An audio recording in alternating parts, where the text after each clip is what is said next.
Hello friends, welcome to Icon G K Adda and this is P के शर्मा।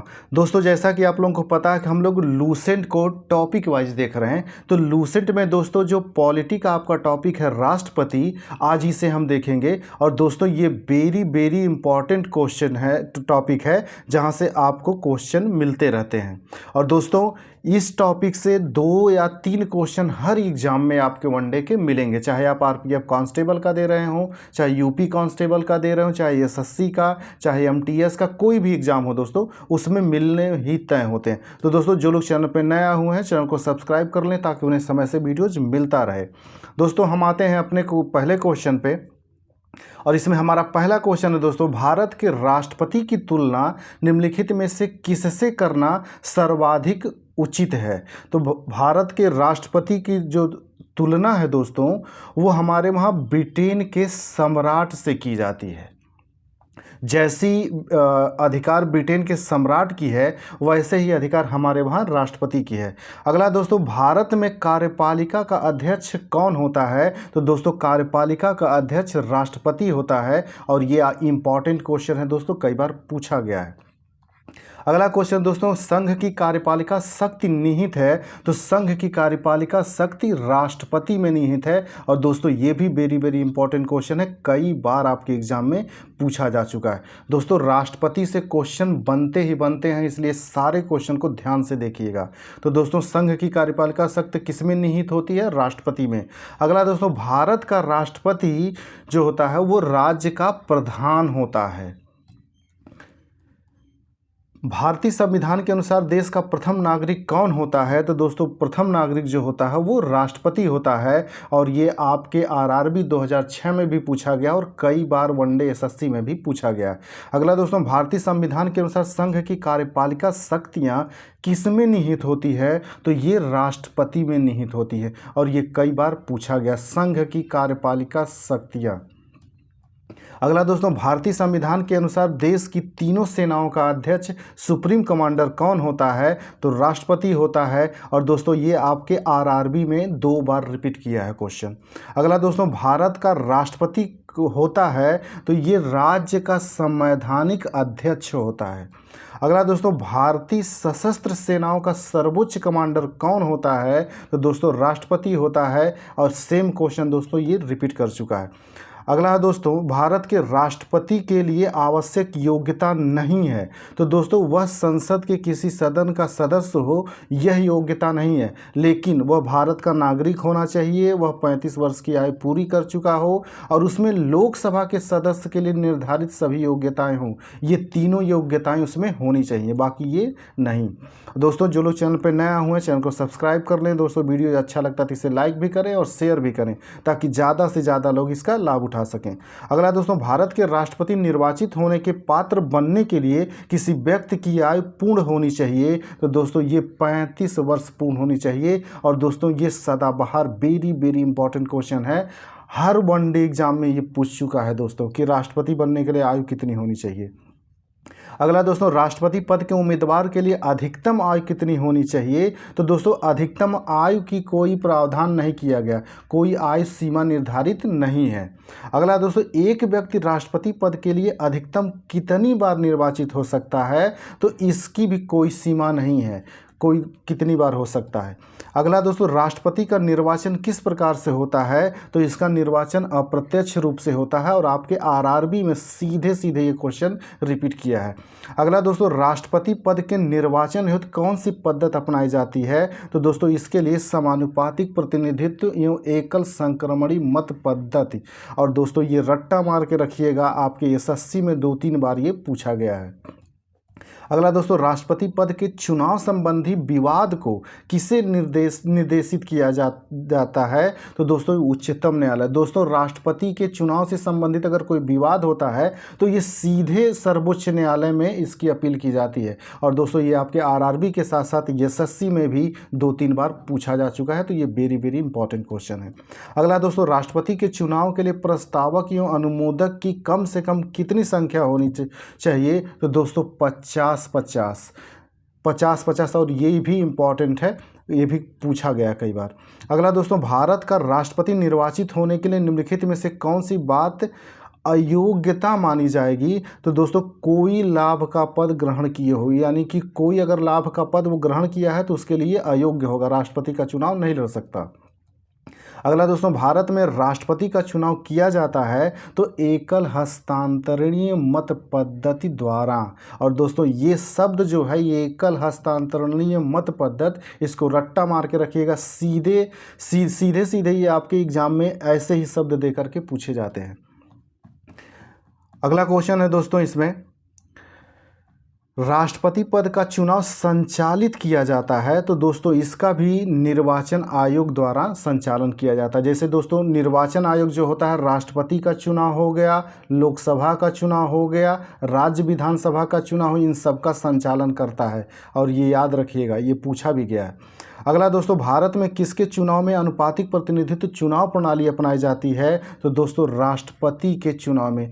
दोस्तों ये भी इम्पॉर्टेंट क्वेश्चन है और कई बार पूछा गया है। तो दोस्तों यहाँ पे दिया है अनुपातिक प्रतिनिधित्व चुनाव प्रणाली, तो ये शब्द याद रखिएगा, ये किसके चुनाव से संबंधित है।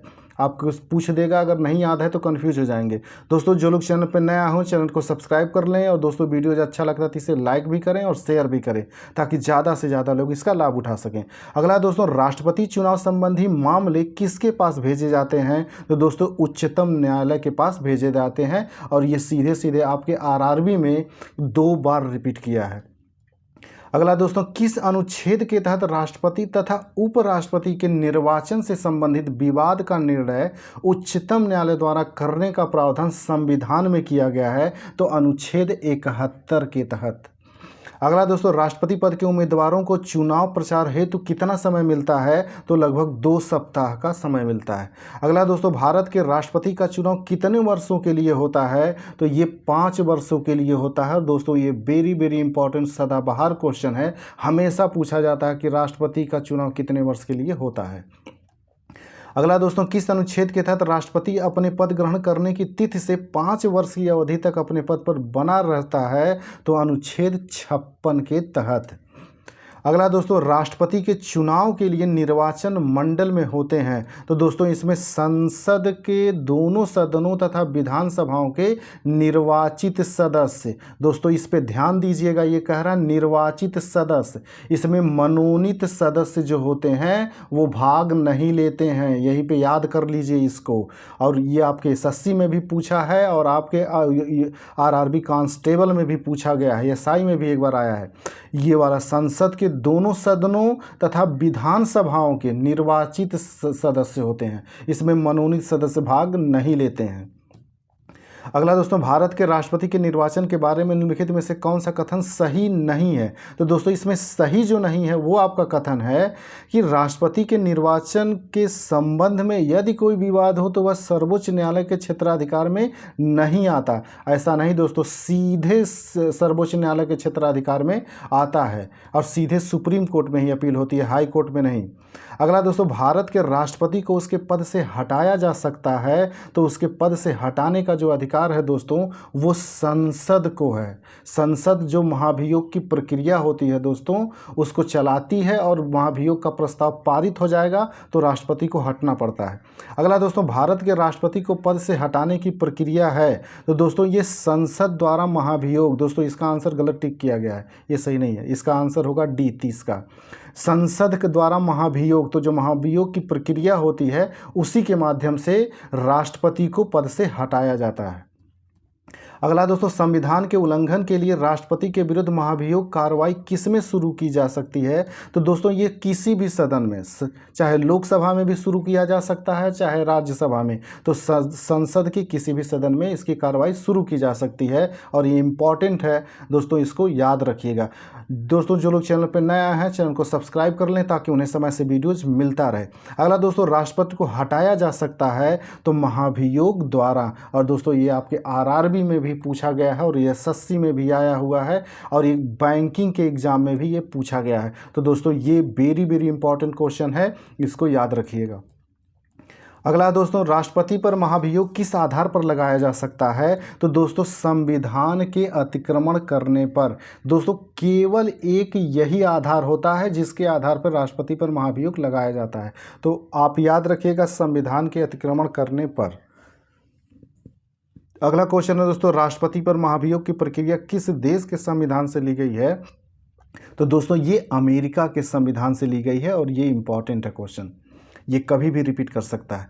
अगला दोस्तों, भारतीय राष्ट्रपति को किस परिस्थिति में अपने पद से त्यागपत्र देना पड़ता है? तो दोस्तों महाभियोग लगने पर, जब दोस्तों महाभियोग लग जाता है, पारित हो जाता है प्रस्ताव, तो उसे अपने पद से त्यागपत्र देना पड़ता है। अगला है दोस्तों, कार्यकाल पूर्ण होने पर पहले भारत के राष्ट्रपति को उसके पद से कौन हटा सकता है? तो दोस्तों संसद द्वारा महाभियोग लगाकर उसे हटाया जा सकता है। और दोस्तों ये आपके आरआरबी में भी आया हुआ और इम्पॉर्टेंट क्वेश्चन है। अगला दोस्तों, राष्ट्रपति पर महाभियोग का आरोप एक संकल्प के रूप में संसद के किसी भी सदन में लाया जा सकता है। यह कम से कम कितने दिन की लिखित सूचना के बाद प्रस्तुत किया जाना चाहिए? तो दोस्तों ये 14 दिन की सूचना। दोस्तों अगर राष्ट्रपति से संबंधित कोई महाभियोग प्रस्ताव ला रहा है तो राष्ट्रपति को इसकी सूचना 14 दिन पूर्व देनी पड़ती है। अगला दोस्तों, सदन में राष्ट्रपति के विरुद्ध महाभियोग प्रस्ताव पास करने के लिए कितने सदस्यों का समर्थन चाहिए? तो दोस्तों सदन के कुल सदस्यों में से कम 2/3 सदस्य। और दोस्तों इसी क्वेश्चन को अलग तरीके से आपसे पूछ सकता है, ये कह देगा विशेष बहुमत। तो यह शब्द आप में ऑप्शन बनाएगा, या तो विशेष बहुमत या सदन की कुल सदस्य संख्या के कम से कम 2/3 सदस्य। तो दोनों याद रखिएगा, इसी को विशेष बहुमत कहते हैं। जो सदन के कुल सदस्य संख्या के कम से कम 2/3 सदस्य होते हैं, इसे विशेष बहुमत कहते हैं। और आपके एसएससी में ये पूछा गया है। अगला दोस्तों, भारत के राष्ट्रपति को कार्य अवधि की समाप्ति के पूर्व भी पद से हटाया जा सकता है? तो महाभियोग द्वारा हटाया जा सकता है। अगला क्वेश्चन दोस्तों, किसी व्यक्ति के राष्ट्रपति के रूप में चुनाव को अवैध घोषित किए जाने की स्थिति में उसके द्वारा अपना चुनाव अवैध घोषित किए जाने के पूर्व के कृत्यों की क्या संवैधानिकता होगी? तो दोस्तों यह कृत्य विधिमान्य होंगे। मतलब ये कि राष्ट्रपति पे अगर मान लीजिए कि महाभियोग का प्रस्ताव नहीं लगा है, प्रस्ताव पारित हो जाता है अगर, तो इसका मतलब ये नहीं कि राष्ट्रपति इसके पहले जो कार्य किया है वो कार्य भी समाप्त कर दिया जाए। ऐसा नहीं, वो कार्य जो होगा वो विधि के अनुकूल ही माना जाएगा, यानी विधिमान्य होगा। ये क्वेश्चन यही कह रहा है। अगला दोस्तों, भारत के राष्ट्रपति को महाभियोग द्वारा हटाया जा सकता है, किंतु महाभियोग की प्रक्रिया को दोषपूर्ण कहकर आलोचना की जाती है। प्रक्रिया में कौन सा दोष नहीं है? तो दोस्तों इसमें केवल आपसे पूछ रहा दोष नहीं है। तो राष्ट्रपति राज्यसभा के रिक्त स्थानों पर अपने समर्थकों को मनोनीत करके 2/3 बहुमत से अधिक 2/3 बहुमत से अपने विरुद्ध महाभियोग पारित करने को असंभव बना सकता है। तो ये जो प्रक्रिया है, इस प्रक्रिया का दोष नहीं है, ऐसा नहीं कर सकता वो। अगला दोस्तों, राष्ट्रपति को निम्नलिखित में से कौन पद और गोपनीयता की शपथ दिलाता है? तो दोस्तों भारत का मुख्य न्यायाधीश। और दोस्तों ये सदाबहार क्वेश्चन है, ये कई बार पूछा गया है आपके वनडे में, चाहे एसएससी हो, चाहे रेलवे हो, चाहे बैंकिंग हो, ये कई बार पूछा गया है। तो इसको रट्टा मार के रखिएगा कि जो गोपनीयता की शपथ दिलाता है वो भारत का मुख्य न्यायाधीश होता है। अगला दोस्तों, राष्ट्रपति संविधान के किस अनुच्छेद के तहत भारत के मुख्य न्यायाधीश के समक्ष शपथ ग्रहण करता है? तो अनुच्छेद 60 के तहत वो शपथ ग्रहण करता है। और किसके सामने? भारत के मुख्य न्यायाधीश के सामने। अगला क्वेश्चन है दोस्तों, इसमें मुख्य न्यायाधीश की अनुपस्थिति में राष्ट्रपति किसके समक्ष शपथ लेता है? तो दोस्तों सर्वोच्च न्यायालय का वरिष्ठ न्यायाधीश। अगर मुख्य न्यायाधीश नहीं है तो उस न्यायालय का जो वरिष्ठ न्यायाधीश होगा उसके समक्ष ये शपथ लेता है। यदि राष्ट्रपति और उपराष्ट्रपति दोनों देश से बाहर हों तो उस स्थिति में उसके कार्यभार को कौन ग्रहण करेगा? तो दोस्तों उसके कार्यभार को ग्रहण करता है सर्वोच्च न्यायालय का मुख्य न्यायाधीश। और ये कई बार पूछा गया है, इंपॉर्टेंट है। अगला दोस्तों, यदि राष्ट्रपति त्यागपत्र देना चाहे तो वह अपना त्यागपत्र किसे संबोधित करेंगे? तो दोस्तों वह उपराष्ट्रपति को देता है। तो दोस्तों एक चीज़ याद रखिएगा, ये क्वेश्चन इंपॉर्टेंट है और आया हुआ है। राष्ट्रपति जो होता है दोस्तों वो अपना त्यागपत्र उपराष्ट्रपति को देता है, और उपराष्ट्रपति अपना त्यागपत्र किसे देता है? राष्ट्रपति को देता है। ये दोनों एक दूसरे को ही अपना त्यागपत्र देते हैं। अगला दोस्तों, राष्ट्रपति के त्यागपत्र की सूचना उपराष्ट्रपति किसको देता है? तो दोस्तों ये लोकसभा अध्यक्ष को देता है। दोस्तों जो लोग चैनल पर नया है चैनल को सब्सक्राइब कर लें। दोस्तों वीडियो अच्छा लगता है तो इसे लाइक भी करें और शेयर भी करें ताकि ज़्यादा से ज़्यादा लोग इसका लाभ उठा सकें। अगला दोस्तों, एक ही समय में यदि राष्ट्रपति उपराष्ट्रपति दोनों का पद रिक्त हो जाए तो राष्ट्रपति के कृत्यों का निर्वहन कौन करेगा? तो उसका निर्वहन करता है भारत का मुख्य न्यायाधीश। और ये क्वेश्चन फिर रिपीट किया है और ये इंपॉर्टेंट है दोस्तों, ये कभी भी रिपीट कर आपके एग्जाम में आ सकता है। अगला दोस्तों, यदि मृत्यु, त्यागपत्र अथवा हटाए जाने की स्थिति में भारत के राष्ट्रपति का पद रिक्त हो जाए तो उस पद का कार्यभार कौन संभालेगा? तो दोस्तों उसका पदभार संभालता है उपराष्ट्रपति। अगला दोस्तों, जब राष्ट्रपति मृत्यु, त्यागपत्र, पदच्युत या अन्य कारणों से अपने कर्तव्य को नहीं निभा सकता है तो उपराष्ट्रपति कितने समय तक राष्ट्रपति के रूप में कार्य करता है? तो उसको 6 माह का समय होता है दोस्तों, 6 माह तक ये करता है। इसके अंदर, इस 6 माह के अंदर राष्ट्रपति का पुनः चुनाव, निर्वाचन हो जाना चाहिए। अगला दोस्तों, निम्नलिखित में से कौन से राष्ट्रपति पूर्व में केंद्रीय गृह मंत्री थे? तो ज्ञानी जैल सिंह पहले केंद्रीय गृह मंत्री थे, फिर उसके बाद वो राष्ट्रपति बने थे। और दोस्तों ये इंपॉर्टेंट क्वेश्चन है। अगला, भारत के राष्ट्रपति निर्वाचित होने से पूर्व निम्न में से कौन उपराष्ट्रपति नहीं थे? तो ज्ञानी जैल सिंह दोस्तों उपराष्ट्रपति नहीं थे, ये केंद्रीय गृह मंत्री थे। अगला दोस्तों, भारत के चौथे राष्ट्रपति थे, तो चौथे राष्ट्रपति बीबी गिरी साहब थे। अगला दोस्तों, सबसे लंबे समय तक भारत के राष्ट्रपति रहे तो राजेंद्र प्रसाद जी सबसे लंबे समय तक राष्ट्रपति रहे और ये एसएससी में कई बार रिपीट हुआ है, तो इसको रट्टा मार के रखिएगा। दोस्तों जो लोग चैनल पर नया है चैनल को सब्सक्राइब कर लेंगे ताकि उन्हें समय से वीडियोज मिलता रहे। अगला दोस्तों, भारत का राष्ट्रपति चुने जाने वाले प्रथम गैर कांग्रेसी उम्मीदवार कौन थे? तो बीबी गिरी साहब गैर कांग्रेसी उम्मीदवार थे। इसके पहले जितने लोग चुने गए थे वो सब भारतीय राष्ट्रीय कांग्रेस जो संगठन था उसी के सदस्य थे। अगला दोस्तों, भारतीय राष्ट्रपति के सर्वसम्मत से चुने जाने का अभी तक एकमात्र उदाहरण नीलम संजीव रेड्डी। दोस्तों नीलम संजीव रेड्डी जो थे ये निर्विरोध चुने गए थे, तो ये सर्वसम्मत से यानी निर्विरोध चुने गए थे, इनका किसी ने विरोध ही नहीं किया था। तो ये इंपॉर्टेंट क्वेश्चन है दोस्तों और आपके आरआरबी में भी आया हुआ और एसएससी में भी कई बार पूछा गया, तो दोस्तों ये क्वेश्चन याद रखिएगा। अगला दोस्तों, निम्नलिखित में से कौन कभी भारत का राष्ट्रपति नहीं रहा? तो सी राजा गोपालाचारी जी ये भारत के राष्ट्रपति कभी नहीं रहे। अगला दोस्तों, स्वतंत्र भारत के प्रथम राष्ट्रपति कौन थे?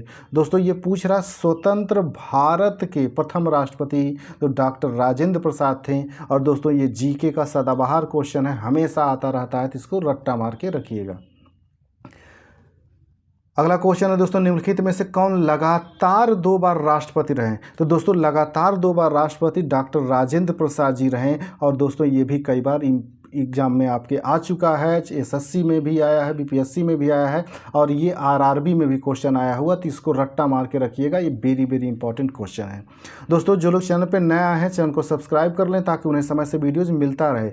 अगला दोस्तों, भारतीय संविधान का कौन सा अनुच्छेद राष्ट्रपति के पद के लिए पुनः निर्वाचन की योग्यता निर्धारित करता है? तो दोस्तों अनुच्छेद 57 होता है कि कोई अगर एक बार राष्ट्रपति चुना गया तो फिर दोबारा भी राष्ट्रपति के लिए वो चुनाव लड़ सकता है। अगला दोस्तों, जनता पार्टी के शासन के दौरान भारत के राष्ट्रपति थे? तो दोस्तों उस समय नीलम संजीव रेड्डी, एन संजीव रेड्डी मतलब इनका हो गया नीलम संजीव रेड्डी जी थे जनता पार्टी के शासन के समय। अगला दोस्तों, भारत के किस राष्ट्रपति की मृत्यु कार्यकाल पूरा करने से पूर्व ही हो गई थी? तो दोस्तों जाकिर हुसैन साहब की मृत्यु जो है ये कार्यकाल पूरा करने से पूर्व ही हो गया था। और दोस्तों ये आपके आरआरबी में पूछा हुआ क्वेश्चन है और ये इंपॉर्टेंट है, फिर ऐसे क्वेश्चन रिपीट होते हैं। अगला दोस्तों, भारतीय संघ के प्रतिरक्षा बलों का सर्वोच्च समादेश निम्नलिखित में से किसमें निहित होता है? तो दोस्तों राष्ट्रपति। वही कह रहा है दोस्तों कि जो भारत का प्रतिरक्षा बल है उसका सर्वोच्च कमांडर कौन होता है? तो राष्ट्रपति ही होता है। और ये इंपॉर्टेंट क्वेश्चन है, ये 3-4 बार इसी सेट में रिपीट कर चुका है, ये इसको याद रखिएगा। अगला दोस्तों, निम्नलिखित में से भारत का राष्ट्रपति किसकी नियुक्ति नहीं करता है? तो दोस्तों इसमें उपराष्ट्रपति की नियुक्ति वो नहीं करता है, बाकी प्रधानमंत्री, राज्यपाल, मुख्य निर्वाचन आयोग इन सब की नियुक्ति करता है। अगला दोस्तों, निम्नलिखित में से किसकी नियुक्ति भारत का राष्ट्रपति करता है? तो दोस्तों, भारत के महान्यायवादी, नियंत्रक, महालेखा परीक्षक जिसे कैग कहा जाता है, और एक राज्य का राज्यपाल सबकी नियुक्ति करता है। और दोस्तों ये वेरी वेरी इंपॉर्टेंट है, ये सिंगल आपसे क्वेश्चन पूछे जाते हैं कि भारत के न्यायवादी की नियुक्ति कौन करता है? तो राष्ट्रपति। नियंत्रक, महालेखा परीक्षक की नियुक्ति कौन करता है? तो ये भी राष्ट्रपति करता है। एक राज्य के राज्यपाल की नियुक्ति कौन करता है? तो इसकी भी नियुक्ति राष्ट्रपति ही करता है। तो दोस्तों ये जो 65वां क्वेश्चन है ये आपके 3 क्वेश्चन के बराबर है अकेले, तो ये वेरी वेरी इंपॉर्टेंट है, याद रखिएगा इसको, किसकी किसकी नियुक्ति राष्ट्रपति करता है। अगला दोस्तों, केंद्रीय मंत्रिमंडल के मंत्रियों की नियुक्ति कौन करता है? तो प्रधानमंत्री की सलाह पर राष्ट्रपति। सीधे राष्ट्रपति मत लगा देना दोस्तों, ये गलत हो जाएगा। प्रधानमंत्री की सलाह पर राष्ट्रपति करता है। राष्ट्रपति अपने मनमर्जी से नहीं किसी को मंत्रिमंडल में मंत्री बना देता है, प्रधानमंत्री की सलाह पर बनाता है। तो क्वेश्चन को ध्यान से देखिएगा, ये लॉजिकल है थोड़ा सा। अगला है दोस्तों, निम्नलिखित में से किसकी नियुक्ति भारत के राष्ट्रपति द्वारा नहीं होती है? तो दोस्तों लोकसभा अध्यक्ष की जो नियुक्ति होती है वो राष्ट्रपति नहीं करता है, वो लोकसभा के सदस्य द्वारा चुना जाता है। बाकी भारत के मुख्य न्यायाधीश की भी नियुक्ति होती है, और सेना के जो प्रमुख होते हैं इनकी भी नियुक्ति राष्ट्रपति ही करता है।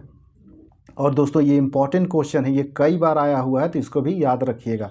अगला है दोस्तों, भारत के राष्ट्रपति की मर्जी तक निम्नलिखित में से कौन अपने पद पर रह सकता है? तो दोस्तों राज्यपाल जो होता है ये राष्ट्रपति की मर्जी, यानी राष्ट्रपति जब चाहे तब इसे इसके पद से हटा सकता है। और आपके आरआरबी में कांस्टेबल में ये क्वेश्चन कई बार रिपीट हुआ है दोस्तों, इसको याद रखिएगा कि राज्यपाल के मामले में पूरी तरह से राष्ट्रपति स्वतंत्र होता है, जब चाहे उसे उसके पद से हटा सकता है।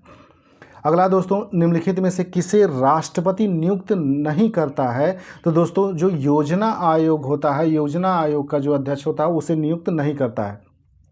अब तो योजना आयोग खत्म भी हो चुका है दोस्तों, लेकिन जो वित्त आयोग हो गया, राज्य की भाषा आयोग हो गई, संघ लोक सेवा आयोग के अध्यक्ष हो गए, इन सब की नियुक्ति राष्ट्रपति करता है।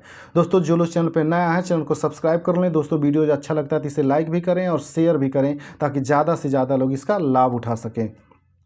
अगला दोस्तों, वित्त बिल के लिए किसकी पूर्व स्वीकृति आवश्यक है? तो दोस्तों वित्त बिल जो होता है या धन विधेयक जो होते हैं इनके लिए राष्ट्रपति की पूर्व अनुमति आवश्यक है। और ये वेरी वेरी इंपॉर्टेंट क्वेश्चन है, आपके वनडे में भी कई बार पूछा गया है। अगला क्वेश्चन है दोस्तों, किसी भी अभियुक्त की फांसी की सज़ा को बदलने या कम करने का अधिकार किसे दिया गया है? तो ये राष्ट्रपति को दिया गया है। अगला दोस्तों, राष्ट्रपति द्वारा संसद के दोनों सदनों के लिए कुल कितने सदस्यों को नामित किया जा सकता है? तो दोस्तों इसमें जो ये दोनों के लिए पूछ रहा है दोस्तों, संसद के दोनों सदन यानी कि लोकसभा और राज्यसभा दोनों के लिए है। तो दोस्तों ये याद रखिए कि राज्यसभा में 12 सदस्यों को मनोनीत करता है और लोकसभा में 2 सदस्यों को मनोनीत करता था। तो ये 2 सदस्यों का जो लोकसभा में मनोनीत था दोस्तों, ये समाप्त कर दिया गया, तो इस समय 12 बचे हुए हैं। अगला दोस्तों, भारत के राष्ट्रपति को यह अधिकार प्राप्त नहीं है कि वह न्यायालय के न्यायाधीश को हटाए। ये बिल्कुल सही है दोस्तों, न्यायालय के न्यायाधीश को हटाए, इसका अधिकार राष्ट्रपति को प्राप्त नहीं है। अगला क्वेश्चन है दोस्तों, इसमें किसी विधि के प्रश्न पर सर्वोच्च न्यायालय से परामर्श लेने का अधिकार किसको है? तो दोस्तों राष्ट्रपति को। और दोस्तों ये कई बार पूछा गया है कि सर्वोच्च न्यायालय के न्यायाधीश से परामर्श कौन लेता है? तो राष्ट्रपति लेता है। अगला दोस्तों, भारतीय संविधान का कौन सा अनुच्छेद राष्ट्रपति को उच्चतम न्यायालय से परामर्श करने की शक्ति प्रदान करता है? तो अनुच्छेद 143। और दोस्तों ये वेरी वेरी इंपॉर्टेंट है, आपके आरआरबी और यूपी कांस्टेबल दोनों में ये क्वेश्चन रिपीट किया गया है, तो इसको रट्टा मार के रखिएगा। ठीक है दोस्तों, ये वीडियोज पार्ट 1 होगा जो यहीं तक रहेगा। बाकी जो क्वेश्चन है दोस्तों हम उसको पार्ट 2 में देखेंगे। तो दोस्तों जो लोग चैनल पर नया है चैनल को सब्सक्राइब कर लें, ताकि उन्हें समय से वीडियो मिलता रहे। ठीक है दोस्तों, हम लोग मिलते हैं अगले वीडियोज में, तब तक के लिए नमस्कार, जय हिंद।